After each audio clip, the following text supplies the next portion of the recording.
नमस्ते दोस्तों। स्वागत है आपका मेरे यूट्यूब चैनल स्टडी 55 में।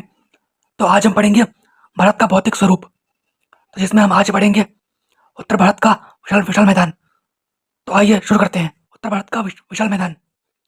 उत्तरी मैदान तीन प्रमुख नदी प्रणालियों सिंधु, गंगा एवं ब्रह्मपुत्र तथा इनकी सहायक नदियों से बना है। जो उत्तरी मैदान है वो किन तीन प्रमुख नदियों से नदी प्रणालियों से बना है? सिंधु से, गंगा से और ब्रह्मपुत्र नदियों से और इनकी सहायक नदियों से बना है। यह मैदान जलोढ़ मृदा से बना है। किनसे? जलोढ़ मृदा से। लाखों वर्षों में हिमालय के गिरिपाद में स्थित बहुत बड़े बेसिन द्रोणी में जलोढ़ों का निक्षेप हुआ, जिससे इस उपजाऊ मैदान का निर्माण हुआ है। ये मैदान जलोढ़ मृदा से बना है। लाखों वर्षों में क्या हुआ? हिमालय के गिरिपाद में स्थित बहुत बड़े बेसिन द्रोणी। अब द्रोणी का मतलब क्या होता है? एक नदी का अपवाह क्षेत्र। नदी का अपवाह क्षेत्र में जलोढ़ों का निक्षेप हुआ। अब निक्षेप हुआ क्या मतलब होता है? मतलब जो जलोढ़ थे, उन जलोढ़ क्या हुआ? जलोढ़ का जलोढ़ जमा होते गए, जिससे इस उपजाऊ मैदान का निर्माण हुआ।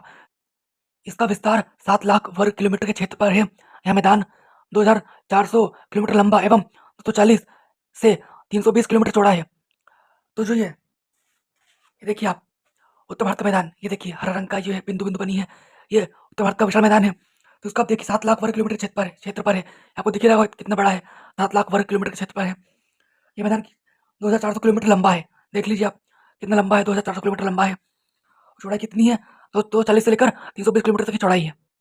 यह सघन सघन जनसंख्या वाला भौगोलिक क्षेत्र है। जैसे कि आप जानते हैं कि इस क्षेत्र में बहुत से लोग रहते हैं, ज़्यादा जनसंख्या है। उसके बाद यहाँ पे आइए देखिए उत्तर प्रदेश में लोग ज़्यादा रहते हैं।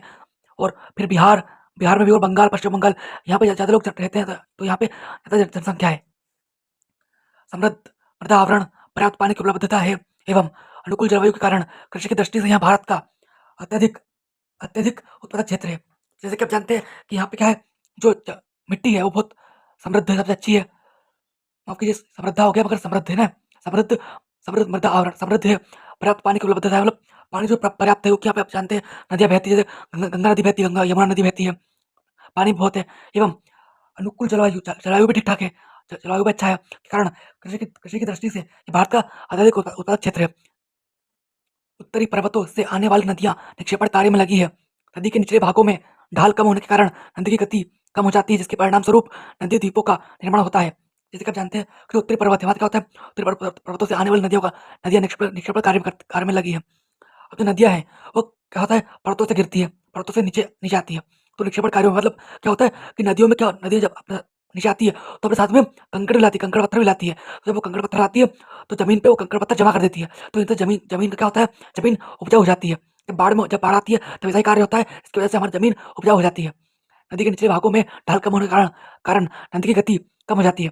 अब क्या होता है कि ढाल कम होने निचले भागों में क्या होता है, ढाल कम होने के कारण क्या होता है, जैसे आप जानते हैं प्लेन एरिया, जैसे हम प्लेन एरिया मतलब क्या बोलते हैं, मैदानी इलाका जहाँ पे जमीन समतल है, वहाँ क्या होता है, ढाल कम है, ढाल है ही नहीं, ढलान है ही नहीं। तो अब जो नदी की रफ्तार है वो क्या है, कम हो जाएगी।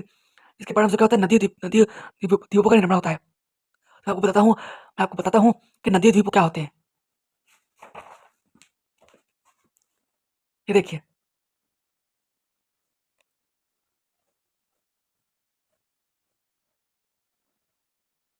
देखिए, ये नदी बह रही है, नदी यहाँ से बहती है, यहाँ से बह रही है, मगर इसके बीच में देखिए, बीच में टाप बीच में एक जमीन, तो नदी के बीच में जो जमीन बन जाती है उसे नदी नदी द्वीप कहा जाता है।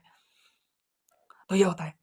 ये नदियाँ अपने निचले भाग में गाद एकत्र हो जाने के कारण बहुत सी धाराओं में बढ़ जाती है।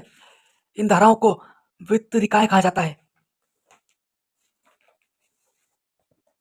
अब क्या होता है, अपनी नदियाँ अपने निचले भाग में गाद एकत्र हो जाने के कारण गाद मतलब गाद मतलब है नदी की तह में बैठी हुई मिट्टी। जो नदी की तह में बैठी हुई मिट्टी है वो एकत्र हो जाती है, जिसके कारण बहुत सी धाराओं में बढ़ जाती है ना। और इन धाराओं को वितरिका कहा जाता है। दोआब, दो नदियों के बीच का भाग। अब दोआब क्या होता है? दोआब मतलब दो नदियों के बीच का भाग। जैसे दोआब दो शब्दों से मिलकर बना है, दो तथा आब अर्थात पानी। उदाहरण के तौर पर गंगा यमुना दोआब, मतलब क्या होता है कि आपने देखा होगा, गंगा और यमुना जो नदी है उनके बीच में जो जमीन है उसे दोआब कहा गया है, गंगा यमुना दोआब। उत्तरी मैदान के उपवर्ग। अब देखिए उत्तरी मैदान के जो उपवर्ग है तीन है। तो पहला कौन सा है? पंजाब का मैदान। इसको क्या कहते हैं? इसके उत्तरी मैदान के पश्चिम भाग को पंजाब पंजाब का मैदान कहते हैं। पश्चिम भाग को पंजाब पंजाब पंजाब का मैदान कहते हैं ना। सिंधु तथा की सहायक नदियों के द्वारा बनाए गए इस मैदान का बहुत बड़ा भाग पाकिस्तान में स्थित है। जैसे कि आप जानते हैं कि जो पंजाब है, पंजाब जैसे हमारा राज्य, हमारे देश में राज्य पंजाब, मगर पंजाब सिर्फ इतना नहीं है, पंजाब पाकिस्तान में भी है। तो पंजाब तो ये सिंधु और उसकी सहायक नदियाँ हैं, की तरह जो बना का जो मैदान है, उसका बड़ा भाग पाकिस्तान में है। तो वहाँ पर भी पंजाब है, पाकिस्तान में भी पंजाब प्रांत है, उसका बड़ा भाग वहाँ पर है। सिंधु तथा इसकी सहायक सहायक नदियाँ झेलम, चेनाब, रावी, सतलुज तथा व्यास हिमालय से निकलती है। कौन कौन सी? झेलम, चेनाब, रावी, रावी, सतलुज तथा व्यास कहाँ से? हिमालय से निकलती है। मैदान के इस भाग में दोआबों की संख्या बहुत अधिक है। तो मैदान मैदान का जो ये भाग है, यहाँ पे दोआबों की बहुत संख्या अधिक है, तब दोआब ज़्यादा है यहाँ पे। पंजाब दो शब्दों से मिलकर बना है। कौन कौन से? पंज मतलब पाँच, और आब मतलब पानी, पाँच नदियों के बीच का भाग। जैसे कि आप जानते हैं पंजाब जो है, इसे पंजाब नाम क्यों मिला? क्योंकि यहाँ पे क्या है, यहाँ पे नदियाँ हैं, 5 नदियाँ हैं, और 5 नदियों के बीच की जो ज़मीन है, 5 नदियों के बीच की जो ज़मीन है, उसे उसे पंजाब कहा गया है। 5 नदियों के बीच की ज़मीन को पंजाब कहा गया है। गंगा का मैदान, इसका विस्तार घग्गर तथा तीस्ता नदियों के बीच है। तीस्ता नदियों के बीच है। किसके बीच है? घग्गर और तीस्ता नदियों के बीच है। यहाँ उत्तरी भारत में हरियाणा, दिल्ली, उत्तर प्रदेश, बिहार, झारखंड के कुछ भाग तथा पश्चिम बंगाल में फैला है। तो कहाँ फैला है? उत्तर भारत के हरियाणा में, दिल्ली, उत्तर प्रदेश, बिहार, झारखंड कुछ भाग तथा पश्चिम बंगाल में फैला है। ब्रह्मपुत्र का मैदान, इसके पूर्व विशेषकर असम में स्थित है। जो ब्रह्मपुत्र का मैदान है वो कहाँ पर है? विशेषकर असम में स्थित है।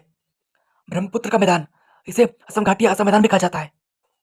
भारत के पूर्वोत्तर भाग में स्थित है। यह ब्रह्मपुत्र नदी और उसकी सहायक नदियों द्वारा लाए गए अवसादों के निक्षेपण से बना एक जलोढ़ मैदान है। तो जो ब्रह्मपुत्र मैदान है वो क्या है? ब्रह्मपुत्र नदी और उसकी सहायक नदियों द्वारा लाए गए अवसादों के निक्षेपण। निक्षेपण मतलब क्या? कि जो अवसाद है, अवसाद जो मतलब जो बहते बहते कंकड़ पत्थर है, वो जमा हो जाते हैं और एक जलोढ़ मैदान का निर्माण होता है। नदी पर्वतों से नीचे उतरते समय शिवालिक की ढाल पर 8 से 16 किलोमीटर की चौड़ी पट्टी में गुटिका का निर्माण, माफ कीजिए, गुटिका का निक्षेपण करती है। इसे भाबर के नाम से जाना जाता है। तो क्या होता है? नदियों पर्वतों से नीचे उतरते वक्त जब क्या होता है, जब नदियाँ आती है तो पर्वतों से नीचे उतरती क्या होता है, शिवालिक की ढाल पर 8 से 16 किलोमीटर की चौड़ी पट्टी में क्या होता है, गुटका का निक्षेपण करती है। गुटका मतलब कंकड़ पत्थर का निक्षेपण। निक्षेपण मतलब वो जमा होती रहती है या जमा होता है। इसे इस चीज को क्या कहा जाता है?